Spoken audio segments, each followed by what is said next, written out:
Bismillahirrahmanirrahim. Kebodohan lebih berbahaya daripada kejahatan, karena kebodohan akan membiarkan kejahatan itu terus terjadi. Assalamualaikum warahmatullahi wabarakatuh. Sebelumnya kami mengucapkan terima kasih sebesar-besarnya kepada Bapak Syahrizal yang mana telah membimbing kami sehingga kami dapat mampu mempresentasikan beberapa materi yang akan kami bahas nantinya. Tentunya kami mengucapkan terima kasih kepada teman-teman seperjuangan, tentunya teman-teman satu kelas kami yang dimana nantinya akan memperhatikan kami, yang akan melihat video ini sampai akhir nantinya. Di mana kami dari kelompok 4 dan 5 akan membahas beberapa materi dari mata kuliah Manajemen Sumber Daya Manusia. Next.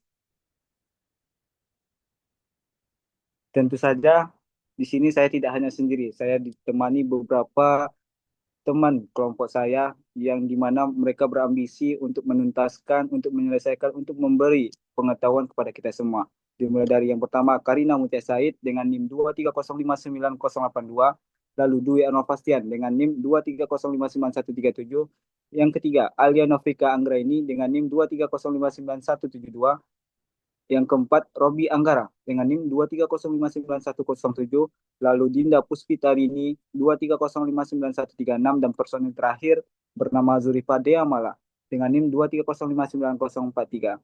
Next. Baik, pada kesempatan kali ini izinkan kami untuk membahas beberapa materi, dimulai dari yang pertama, perundingan bersama dan hubungan perburuhan. Yang kedua, mengenai safety, health, and risk management. Dan yang ketiga, mengenai human resource management audit. Dan untuk materi yang pertama, saya silakan kepada pemateri pertama.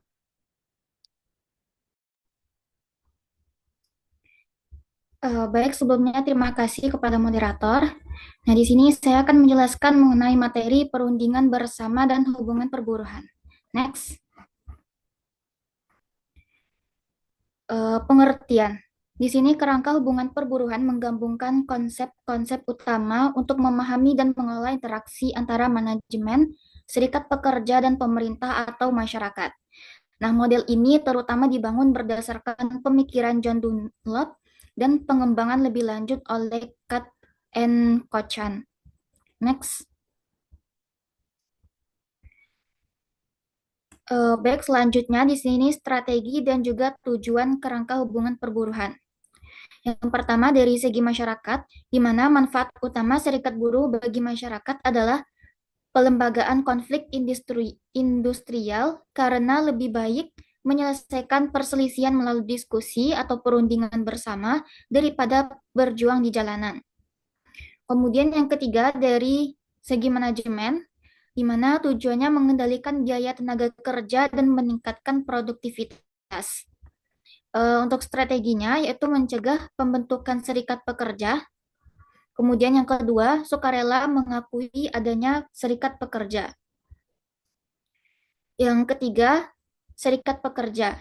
Nah, di sini tujuannya adalah untuk memberikan pekerja suara formal dan independen dalam menetapkan syarat dan ketentuan pekerjaan mereka. Strateginya yaitu melalui tindakan kolektif.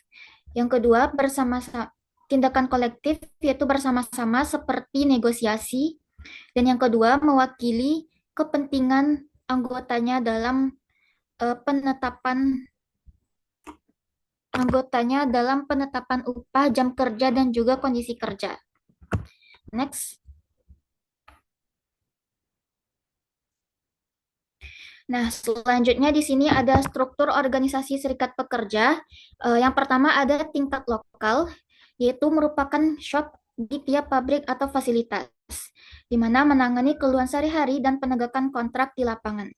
Kemudian yang kedua ada di tingkat nasional atau internasional, yaitu menyediakan dukungan teknis, data perbandingan, dan pemimpin negosiasi, yaitu mewakili kepentingan anggota di berbagai wilayah atau industri. Kemudian yang ketiga ada afiliasi federasi, contohnya seperti AFL-CLO di Amerika Serikat yang mengadvokasi kebijakan publik, yaitu hak sipil dan keselamatan kerja, di mana ini memperkuat suara serikat di tingkat pemerintahan dan media. Kemudian di sini ada administrasi serikat pekerja. Yang pertama ada pemilihan pengurus lokal, yaitu anggota memilih presiden, wakil, dan bendahara. Nah, pengurus ini menangani aduan, memantau kepatuhan kontrak. Kemudian yang kedua, shop steward atau pengurus toko. Nah, di sini maksudnya adalah titik kontrak pertama untuk keluhan anggota di unit kerja, yaitu menyampaikan isu ke manajemen dan ke kantor pusat serikat. Kemudian yang ketiga ada bisnis representatif, yaitu perwakilan serikat di beberapa lokasi pemberi kerja yang memantau advokasi kasus yang lebih kompleks. Kemudian yang keempat ada komite perundingan, yaitu dibentuk sebelum periode kontrak, yaitu merancang proposal, strategi negosiasi, terus memantau pelaksanaan ketentuan baru setelah penandatanganan. Sekian dari saya kembalikan kepada moderator.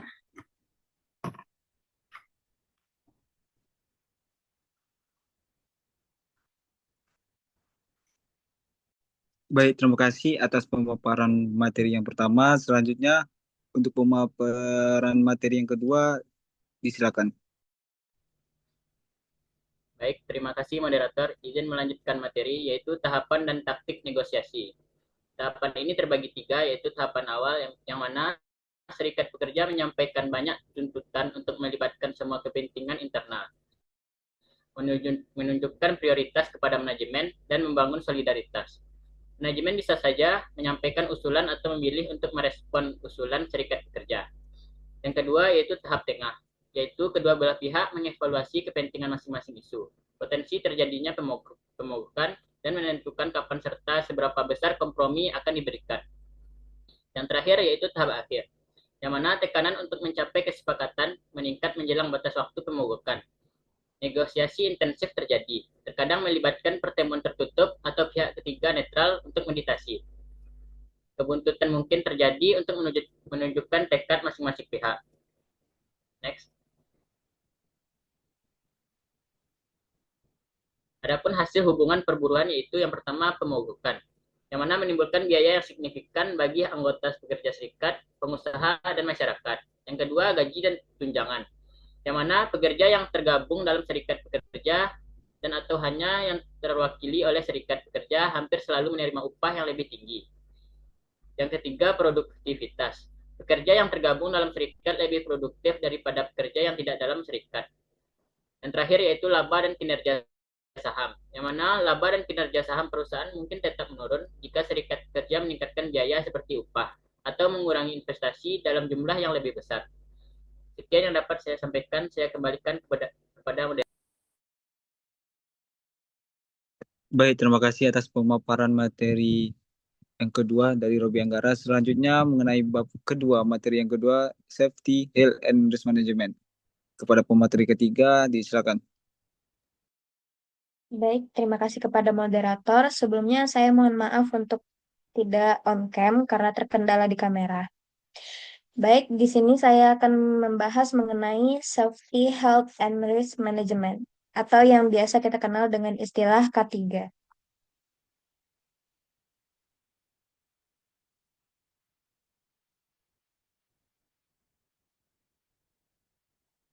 Baik, kita mulai dari dasar dulu, yaitu apa sih K3 itu?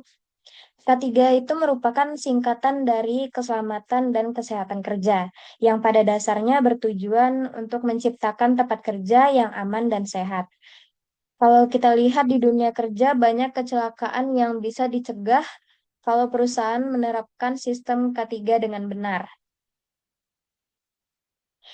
Ketiga ini juga punya dasar hukum, seperti Undang-Undang Nomor 1 Tahun 1970 tentang Keselamatan Kerja, lalu Undang-Undang Nomor 13 Tahun 2003 tentang Tenaga Kerjaan, dan Permenaker Nomor 5 Tahun 2018 yang lebih teknis tentang penerapan sistem manajemen K3. Lalu di sini ada Perpres Nomor 7 Tahun 2019. Nah, tujuan utama dari K3 sendiri ada tiga, yaitu melindungi tenaga kerja supaya tidak cedera atau sakit. Lalu yang kedua, menjamin alat kerja dan lingkungan kerja tetap aman. Atau bisa disebut meningkatkan efisiensi dan produktivitas. Lalu yang ketiga yaitu mengurangi kecelakaan kerja dan penyakit kerja. Next.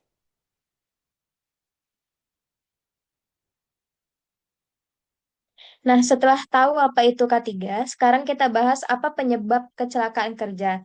Secara umum, ada tiga faktor utama, yaitu pertama, faktor manusia. Misalnya, karyawan yang kurang terlatih, ngantuk saat bekerja, atau tidak mematuhi SOP. Yang kedua, faktor teknis, yaitu mesin yang rusak atau tidak terawat. Dan ketiga, yaitu faktor lingkungan, seperti pencahayaan yang buruk, ventilasi tidak memadai, atau suhu kerja yang ekstrim. Nah, lalu gimana cara mencegahnya? Ada beberapa upaya pencegahan yang bisa kita lakukan, yaitu menerapkan SOP dan pelatihan K3 secara rutin supaya semua orang tahu apa yang harus dilakukan. Lalu melakukan audit dan inspeksi berkala untuk memastikan semua peralatan dan proses kerja dalam kondisi aman. Lalu menggunakan APD atau alat pelindung diri dan engineering control sesuai kebutuhan. Dan yang terakhir yaitu dukungan dari manajemen dalam bentuk pelatihan, program evaluasi, dan pembenahan sistem kerja secara berkala. Next. Nah, sekarang kita masuk ke bagian yang lebih strategis yaitu manajemen risiko K3. Manajemen risiko ini adalah proses mengidentifikasi, mengevaluasi, dan mengendalikan risiko yang bisa menyebabkan cedera atau kerugian di tempat kerja. Ada tiga tahapan utama dalam pengendalian risiko. Yang pertama yaitu identifikasi bahaya, yaitu mengenali potensi bahaya di tempat kerja. Lalu yang kedua, penilaian risiko, menilai seberapa besar dan seberapa mungkin risiko itu terjadi. Yang ketiga, yaitu pengendalian risiko yang bisa dilakukan dengan berbagai metode, seperti eliminasi atau menghilangkan risiko, lalu substitusi atau menggantikan bahan berbahaya, lalu rekayasa teknik, pengaturan kerja, hingga penggunaan alat perlindungan diri. Lalu kemudian ada 4 strategi utama dalam menangani risiko, yaitu menghindari risiko. Jika bisa, kita hilangkan aktivitas beresiko tinggi. Yang kedua, yaitu mengurangi risiko, misalnya dengan memperbaiki proses kerja. Lalu yang ketiga, mentransfer risiko, contohnya lewat asuransi. Yang terakhir yaitu menerima risiko tapi dengan upaya mitigasi yang jelas supaya dampaknya bisa diminimalkan. Mungkin itu saja yang bisa saya jelaskan. Saya kembalikan ke moderator. Baik, terima kasih kepada Zurifa Demala yang telah memaparkan materinya. Selanjutnya, materi mengenai Human Resource Management yang akan disampaikan oleh pemateri keempat. Silakan.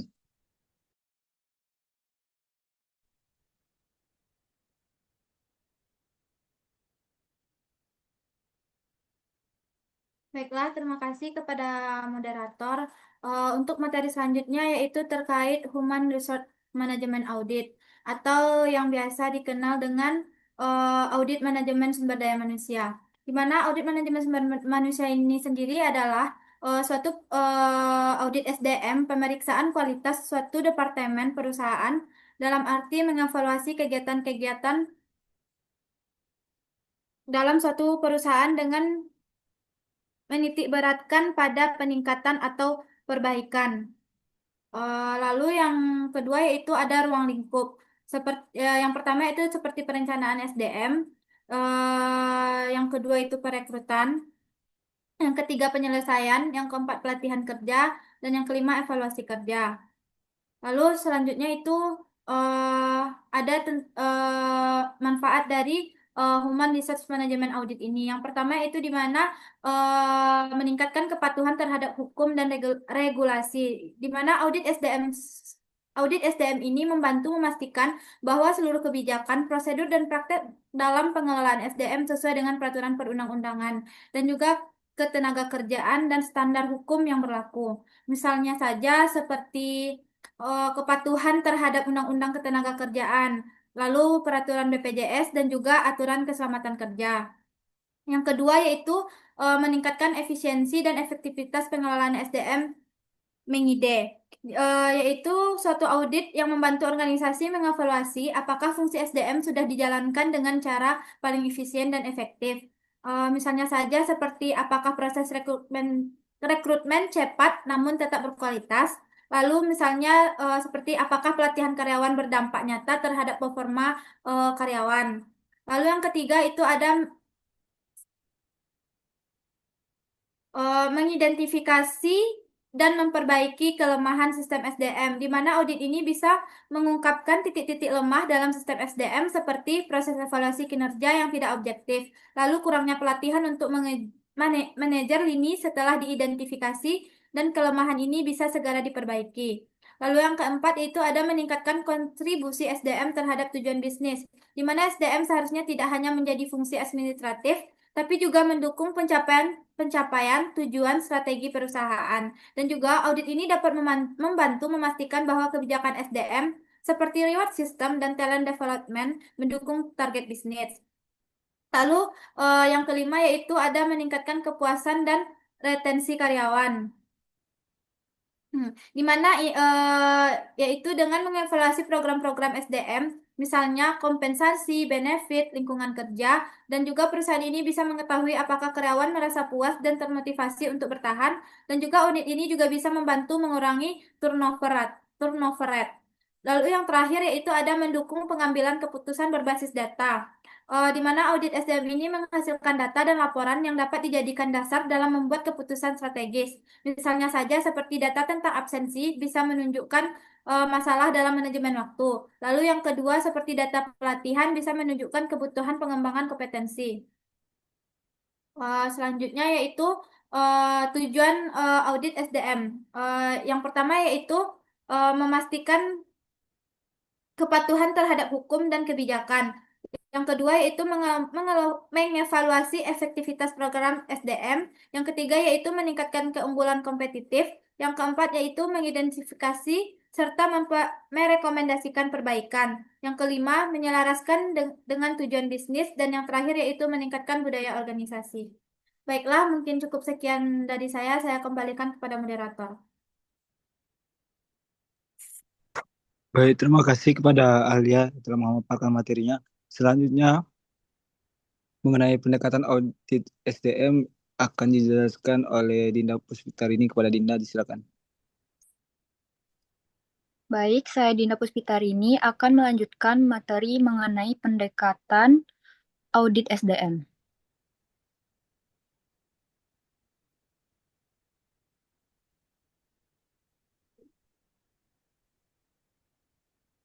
Nah, pendekatan yang pertama adalah pendekatan statistik. Pendekatan ini menggunakan angka atau data statistik untuk menilai apakah fungsi SDM berjalan dengan baik. Nah, tujuannya melihat efisiensi dan efektivitas kegiatan SDM melalui data. Contohnya, jika angka karyawan keluar terlalu tinggi, itu bisa jadi tanda ada masalah dalam manajemen SDM. Nah, pendekatan yang kedua adalah pendekatan kepatuhan. Pendekatan ini fokus pada apakah kegiatan SDM sudah sesuai dengan aturan atau tidak. Tujuannya memastikan tidak ada pelanggaran hukum atau kebijakan internal. Contohnya, apakah kontrak kerja sudah sesuai dengan UU Ketenagakerjaan, apakah jam kerja sudah sesuai aturan. Pendekatan yang ketiga adalah pendekatan komparatif. Nah, pendekatan ini membandingkan kinerja SDM suatu bagian atau divisi dengan bagian lain atau dengan perusahaan lain. Tujuannya mencari tahu apakah suatu bagian bekerja lebih baik atau lebih buruk dibandingkan yang lain. Contohnya jika Departemen A lebih efektif daripada Departemen B, manajer bisa belajar dari cara kerja Departemen A. Selanjutnya, pendekatan otoritas luar. Audit dilakukan oleh pihak luar, seperti konsultan, lembaga audit eksternal, atau ahli SDM. Tujuannya mendapatkan penilaian yang objektif dan netral, karena tidak terlibat langsung dalam organisasi. Contohnya, perusahaan menyewa konsultan SDM untuk mengevaluasi sistem penilaian kinerja karyawan. Pendekatan yang kelima adalah pendekatan manajemen berdasarkan sasaran MBO, manajemen by objektif. Pendekatan ini menilai kinerja SDM berdasarkan apakah tujuan yang telah disepakati bersama tercapai atau tidak. Tujuannya menilai hasil kerja SDM berdasarkan pencapaian tujuan yang jelas. Contohnya, jika target meningkatkan produktivitas 20% dalam 6 bulan, maka audit akan melihat apakah target itu tercapai. Oke, next. Selanjutnya adalah tujuan audit SDM. Tujuan yang pertama memastikan kepatuhan terhadap hukum dan kebijakan. Contohnya, apakah karyawan diberi upah minimum yang sesuai? Apakah ada pelanggaran terhadap UU Ketenagakerjaan? Yang kedua, mengevaluasi efektivitas program SDM. Tujuannya adalah untuk melihat apakah program-program SDM seperti pelatihan, rekrutmen, atau penilaian kinerja sudah berjalan dengan baik dan memberikan hasil yang diharapkan. Yang ketiga, meningkatkan keunggulan kompetitif. Audit SDM dapat membantu perusahaan untuk menjadi lebih unggul dibanding pesaing dengan memastikan bahwa SDM mereka dengan optimal. Yang keempat, mengidentifikasi serta merekomendasikan perbaikan. Audit juga bertujuan untuk menemukan kelemahan atau masalah dalam manajemen SDM, lalu memberikan saran atau solusi untuk memperbaikinya. Yang kelima, menyelaraskan dengan tujuan bisnis. Audit SDM memastikan bahwa seluruh kebijakan dan praktik SDM sudah selaras dengan arah dan tujuan perusahaan secara keseluruhan. Yang keenam, meningkatkan budaya organisasi. Audit juga bisa digunakan untuk meningkatkan suasana kerja yang sehat, adil, dan positif yang berdampak langsung pada kinerja dan loyalitas karyawan. Baik, sekian dari materi saya kembalikan kepada moderator. Baik, terima kasih kepada Dinda Puspitar ini yang telah memaparkan materi terakhir yang kita bahas pada kali ini. Mungkin dapat kita simpulkan dimulai dari perundingan bersama dan hubungan perburuan hingga audit SDM. Dari pemaparan materi tadi dapat kita simpulkan bahwa manajemen sumber daya manusia merupakan aspek penting dalam keberlangsungan dan kemajuan organisasi yang dimana yang pertama dalam perundingan bersama dan hubungan perburuan. Itu membantu menciptakan keseimbangan antara kepentingan pekerja dan manajemen melalui mekanisme komunikasi dan negosiasi formal. Yang kedua, mengenai manajemen keselamatan, kesehatan, dan risiko kerja atau kita kenal dengan K3. Itu penting untuk menjamin lingkungan kerja yang aman dan produktif serta mematuhi regulasi hukum.